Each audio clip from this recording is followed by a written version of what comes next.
안녕하세요. 오늘은 조금 무겁지만 많은 분들에게 꼭 필요한 주제를 다루려고 합니다. 바로 협의이혼입니다. 우리 사회에서 결혼만큼 이혼도 흔해졌고, 특히 중장년층에서는 자녀가 다 크고 나서 뒤늦게 이혼을 선택하는 경우도 많아지고 있습니다.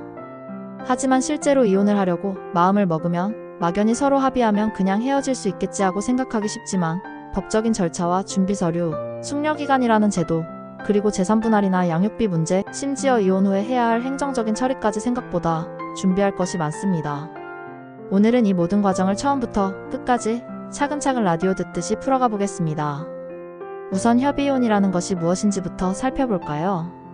협의이혼은 말 그대로 부부가 서로 합의해서 이혼을 결정하고 법원에 그 의사를 신고하는 방식입니다.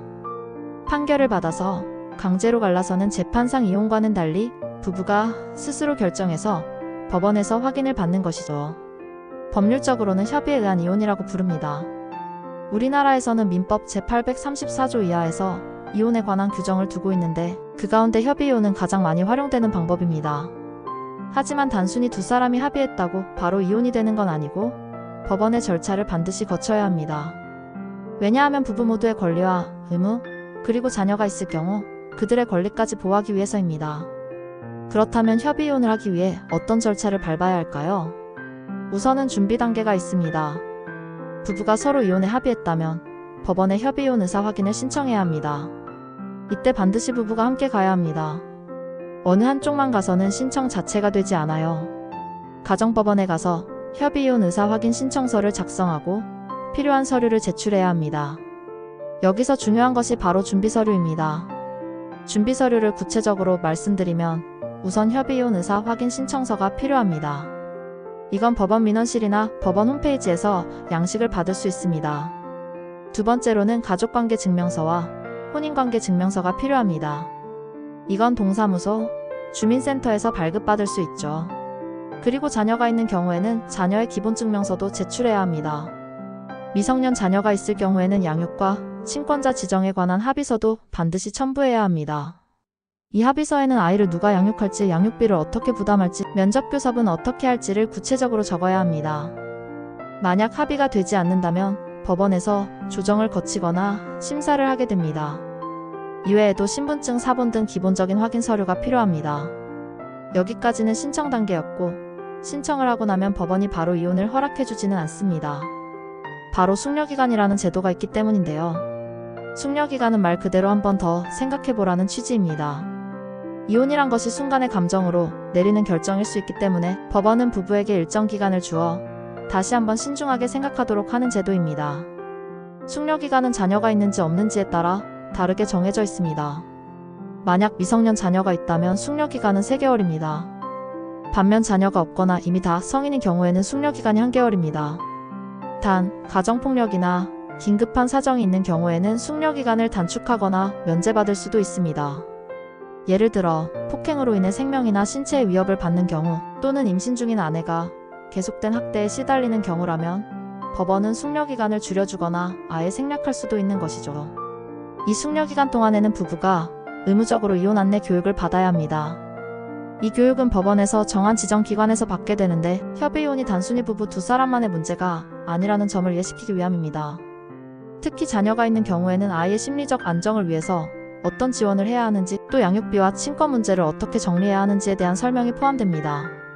많은 분들이 이 교육을 단순한 절차로 생각하지만 실제로 이 과정을 거치면서 마음을 바꾸는 경우도 있습니다. 즉, 제도가 단순히 형식적인 것이 아니라 현실적으로 이혼을 방지하거나 최소화하는 장치로 작동하는 셈입니다. 자, 이제 숙려기간이 끝나면 부부는 다시 법원에 출석해서 협의이혼 의사 확인을 받아야 합니다. 이때 법원은 마지막으로 두 사람의 의사가 진정한 것인지 강요나 협박이 없는지 확인합니다.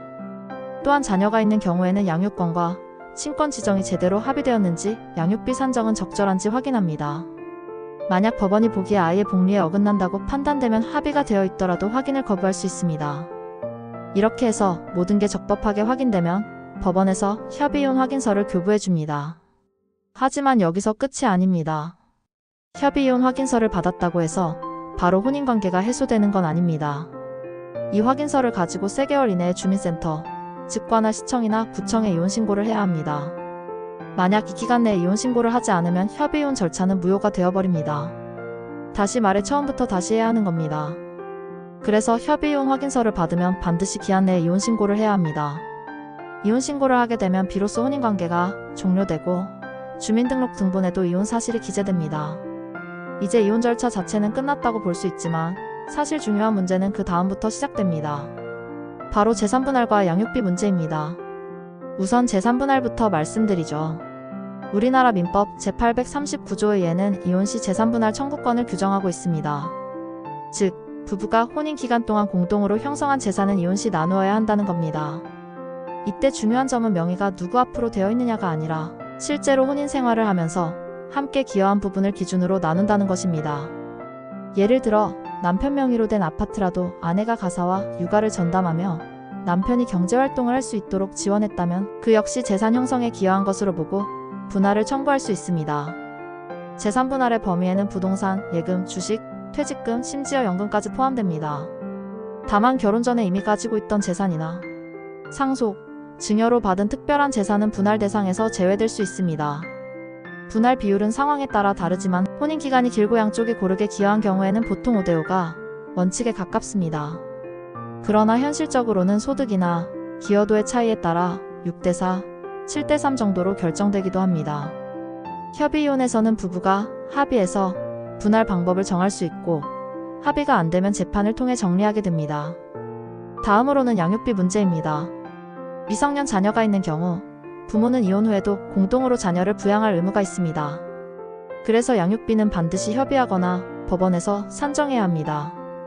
법원에서는 양육비 산정 기준표를 제시하고 있는데 이는 부모의 소득과 자녀의 나이를 기준으로 매달 얼마 정도가 적정한 양육비인지 계산한 표입니다.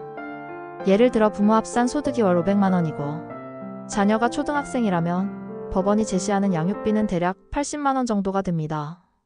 물론 부모의 상황이나 자녀의 필요에 따라 달라질 수 있습니다.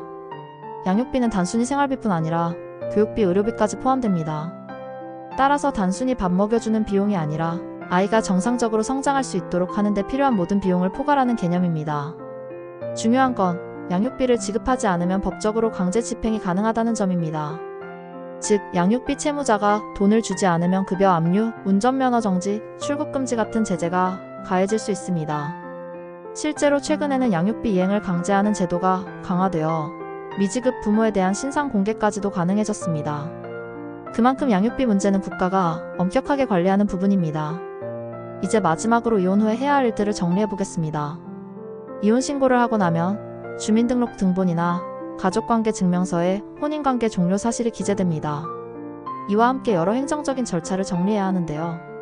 우선 재산과 관련해서 등기부 등본이나 금융계좌 명의를 변경해야 할 수 있습니다. 또 국민연금 분할 청구가 필요한 경우가 있습니다.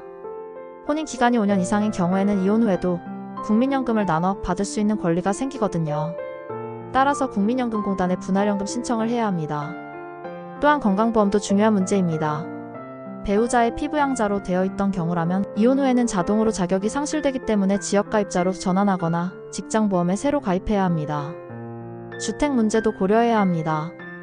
부부 공동명의로 되어 있던 집을 한쪽이 단독 소유하게 되면 소유권 이전 등기를 해야 하고 임대차 계약을 새로 정리해야 할 수도 있습니다. 자녀가 있는 경우에는 양육비 지급과 함께 면접교섭권도 실행해야 합니다. 이혼했다고 해서 부모와 자녀의 관계가 단절되는 것은 아니므로 정해진 요일이나 시간에 맞춰 자녀를 만나거나 연락을 하는 것이 보장됩니다. 이를 어기거나 방해하는 경우에도 법적 제재가 따를 수 있습니다. 마지막으로 심리적 정리도 필요합니다. 이혼은 법적인 절차만으로 끝나는 게 아니라 개인의 삶과 감정에 큰 영향을 주기 때문입니다. 특히 오랜 결혼 생활 후에 이혼하는 경우에는 우울감이나 상실감을 겪는 분들이 많습니다. 그래서 이혼 후에는 상담을 받거나 지인들의 지지를 얻는 과정이 꼭 필요합니다. 새로운 생활을 시작하는 데 있어서 법적, 경제적 문제를 정리하는 것 못지않게 중요한 부분이 바로 이 마음의 회복입니다. 오늘은 협의이혼의 절차, 준비서류, 숙려기간, 재산분할, 양육비 문제, 그리고 이혼 후에 해야 할 일들까지 전체적인 과정을 쭉 짚어드렸습니다. 생각보다 길고 복잡하게 느껴질 수 있지만 실제로 이 과정을 밟아본 분들은 정말 꼼꼼히 준비해야 되는구나 하고 깨닫게 됩니다. 무엇보다 중요한 것은 이혼이라는 선택이 본인뿐 아니라 자녀, 가족 전체의 삶에 영향을 미친다는 점을 항상 염두에 두셔야 한다는 겁니다. 영상이 도움이 되셨다면 구독과 좋아요 부탁드려요.